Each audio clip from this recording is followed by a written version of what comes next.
State ಬ್ಯಾಂಕ್ನಲ್ಲಿ ಅನ್ಯ ಭಾಷಿಕರ ಹಾವಳಿ. ಕಾರಣ ಏನು ಅಂತಂದ್ರೆ ಇಲ್ಲಿ ಕೆಲಸ ಮಾಡಲ್ಲ, ಡಿಲೇ ಮಾಡ್ತಾ ಇದ್ದಾರೆ, ಸರಿಯಾಗಿ ಕೆಲಸ ಆಗ್ತಾ ಇಲ್ಲ. ಇಲ್ಲಿ ಬ್ಯಾಂಕ್ ಕೆಲಸ ಮಾಡಿಸಿಕೊಳ್ಳಲು ಗ್ರಾಹಕರ ಪರದಾಟ.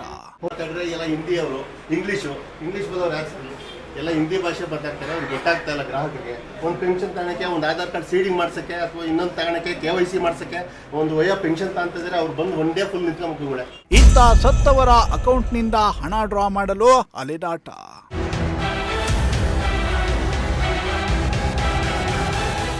S, State Bank of India, Canara, Baroda ಸೇರಿ ರಾಜ್ಯದಲ್ಲಿರೋ ಬಹುತೇಕ ಬ್ಯಾಂಕ್ಗಳಲ್ಲಿ ಕನ್ನಡ ಭಾಷಿಕರಿಗಿಂತ ಅನ್ಯ ಭಾಷಿಕರೇ ಹೆಚ್ಚಾಗಿರೋದ್ರಿಂದ ಬ್ಯಾಂಕ್ ವ್ಯವಹಾರ ಮಾಡಲು ಗ್ರಾಹಕರು ಪರದಾಡುವಂತಾಗಿದೆ.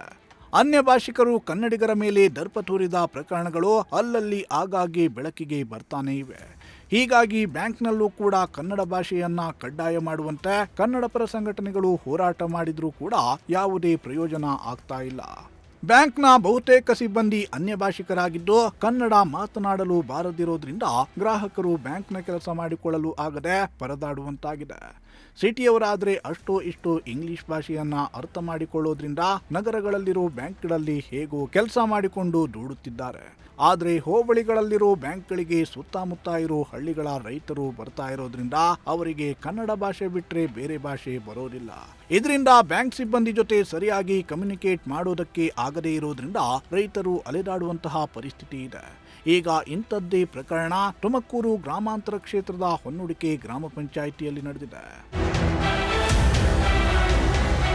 ಎಸ್, ತುಮಕೂರು ಗ್ರಾಮಾಂತರ ಕ್ಷೇತ್ರಕ್ಕೆ ಸೇರಿರೋ ಹೊನ್ನುಡಿಕೆಯಲ್ಲಿರೋ ಸ್ಟೇಟ್ ಬ್ಯಾಂಕ್ನಲ್ಲಿ ಒರಿಸ್ಸಾ, ಆಂಧ್ರ, ತಮಿಳುನಾಡು ಸೇರಿದಂತೆ ಸಾಕಷ್ಟು ಮಂದಿ ಅನ್ಯ ಭಾಷಿಕರೇ ಇರೋದ್ರಿಂದ ಹಣ ಡ್ರಾ ಮಾಡಲು, ಡೆಪಾಸಿಟ್ ಮಾಡಲು, KYC ಅಪ್ಡೇಟ್, ಸಾಲ ಪಡೆಯಲು, ಪೆನ್ಷನ್ ಸೇರಿ ಇತರೆ ಬ್ಯಾಂಕ್ ಸೇವೆ ಪಡೆದುಕೊಳ್ಳಲು ನಿತ್ಯ ಬ್ಯಾಂಕಿನಲ್ಲೇ ಕಾಯುವಂತಾಗಿದೆ.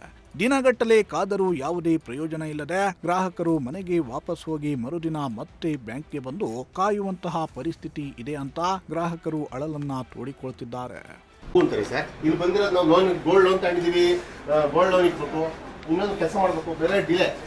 ಕಾರಣ ಏನು ಅಂತಂದ್ರೆ ಇಲ್ಲಿ ಕೆಲಸ ಮಾಡಲ್ಲ, ಡಿಲೇ ಮಾಡ್ತಾ ಇದ್ದಾರೆ, ಸರಿಯಾಗಿ ಕೆಲಸ ಆಗ್ತಾ ಇಲ್ಲ. ಇಲ್ಲಿ ಎಲ್ಲ ಹಿಂದಿ ಅವರು ಇಂಗ್ಲಿಷ್ ಬರೋರು ಯಾರು ಎಲ್ಲ ಹಿಂದಿ ಭಾಷೆ ಬರ್ತಾಯಿರ್ತಾರೆ, ಅವ್ರಿಗೆ ಗೊತ್ತಾಗ್ತಾ ಇಲ್ಲ ಗ್ರಾಹಕರಿಗೆ. ಒಂದು ಪೆನ್ಷನ್ ತಗೊಳಕ್ಕೆ, ಒಂದು ಆಧಾರ್ ಕಾರ್ಡ್ ಸೀಡಿಂಗ್ ಮಾಡ್ಸಕ್ಕೆ, ಅಥವಾ ಇನ್ನೊಂದು ತಗೊಳಕ್ಕೆ KYC ಮಾಡ್ಸಕ್ಕೆ, ಒಂದು ವಯ ಪೆನ್ಷನ್ ತಗೊಂತಿದ್ರೆ ಅವ್ರು ಬಂದು ಒನ್ ಡೇ ಫುಲ್ ನಿಂತ್ಕೊಂಡ್ಬಿಟ್ಟು ಈ ಥರ ವ್ಯವಸ್ಥೆ ಇದೆ. ದಯವಿಟ್ಟು ಇದನ್ನ ನೀವು ವರದಿ ಮಾಡಿ ಪ್ಲೀಸ್. ಇನ್ನು ಈ ಬ್ಯಾಂಕ್ನ ಗ್ರಾಹಕರೊಬ್ಬರು ಕಳೆದ 3 ವರ್ಷಗಳ ಹಿಂದೆ ನಿಧನ ಹೊಂದಿದ್ದು ಅವರ ಅಕೌಂಟ್ನಲ್ಲಿ ಸುಮಾರು 2 ಲಕ್ಷ ರೂಪಾಯಿ ಅಮೌಂಟ್ ಇದ್ದು ನಾಮಿನಿ ಕೂಡ ಮಾಡಿಸಿರಲಿಲ್ಲ. ಹೀಗಾಗಿ ತಮ್ಮ ತಂದೆಯ ಅಕೌಂಟ್ನಲ್ಲಿರೋ ಅಮೌಂಟನ್ನು ಡ್ರಾ ಮಾಡಲು ನಿತ್ಯ ಬ್ಯಾಂಕ್ಗೆ ಅಲೆದಾಡುತ್ತಿದ್ದಾರೆ. ಈ ಬಗ್ಗೆ ಬ್ಯಾಂಕ್ ಸಿಬ್ಬಂದಿ ಕೂಡ ಸರಿಯಾಗಿ ಸ್ಪಂದಿಸ್ತಾ ಇಲ್ಲ ಅಂತ ಬ್ಯಾಂಕ್ ಮುಂದೆ ಪ್ರತಿಭಟನೆಯನ್ನ ನಡೆಸಿ ಆಕ್ರೋಶವನ್ನ ಹೊರಹಾಕಿದ್ರು. ಅವ್ರು ಯಾವುದೇ ರೀತಿ ಸ್ಪಂದಿಸೋದಿಲ್ಲ. ಏಕೆಂದರೆ ಅವರೆಲ್ಲ ಒರಿಸ್ಸಾ ಮತ್ತು ಆಂಧ್ರ ಹೊರಗಡೆಯಿಂದ ಬಂದು ಡ್ಯೂಟಿ ಮಾಡೋದ್ರಿಂದ ಜಾಸ್ತಿ ನಾವೇನಾದರೂ ಕನ್ನಡದಲ್ಲಿ ಕೇಳಿದ್ರೆ ಆಚೆಗೆ ಹೋಗಪ್ಪ, ನಮಗೆ ಅರ್ಥ ಆಗಲ್ಲ ಅಂತಂತೇಳಿ ನಮಗೆ ರಿವರ್ಸ್ ಕ್ವಶನ್ ಮಾಡ್ತಾರೆ.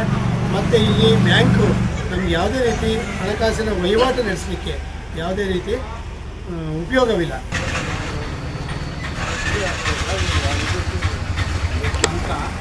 ಅವರ ಅಕೌಂಟಾಗೆ ಸ್ವಲ್ಪ ದುಡ್ಡಿರುತ್ತೆ, ಆ ದುಡ್ಡನ್ನ ಇವ್ರ ಅಮ್ಮನ್ನ ಇಲ್ಲ ಇವ್ರ ಕುಟುಂಬಕ್ಕೆ ವರ್ಗಾವಣೆ ಮಾಡಿ ಅಂತೇಳಿ ಬಂದು ಕೇಳ್ಕೊಂಡಾಗ ಅವರು ಅದೇ ನಾಮಿನಿ ಮಾಡಿರಲ್ಲ. ನಾಮಿನಿ ಕೆಲವೊಂದು ಸರ್ಟಿಫಿಕೇಟು ಮಾಡ್ಕೊಡ್ತೀವಿ, ಪಾನ್ ಕಾರ್ಡ್ ಎಲ್ಲ ಅಂತ ಹೇಳ್ತಿದ್ದಾರೆ. ಅವರ ತಾಯಿ ಸಂಬಂಧಪಟ್ಟ ಎಲ್ಲದನ್ನು ಮತ್ತು ಕೋರ್ಟ್ ಅಪ್ಟಿವೇಟ್ ಅದನ್ನು ಮಾಡಿ ಮಿನಿಮಮ್ ಬದಲಾವಣೆ 5,000 ರೂಪಾಯಿ ಖರ್ಚು ಮಾಡ್ಕೊಂಡು ಬಂದು ಇಲ್ಲಿ ಎಲ್ಲ ದಾಖಲೆ ಕೊಟ್ಟಿದ್ದಾರೆ. 2022ಗೆ ಇವರ ತಂದೆ ಸತ್ತಿದ್ದಾರೆ.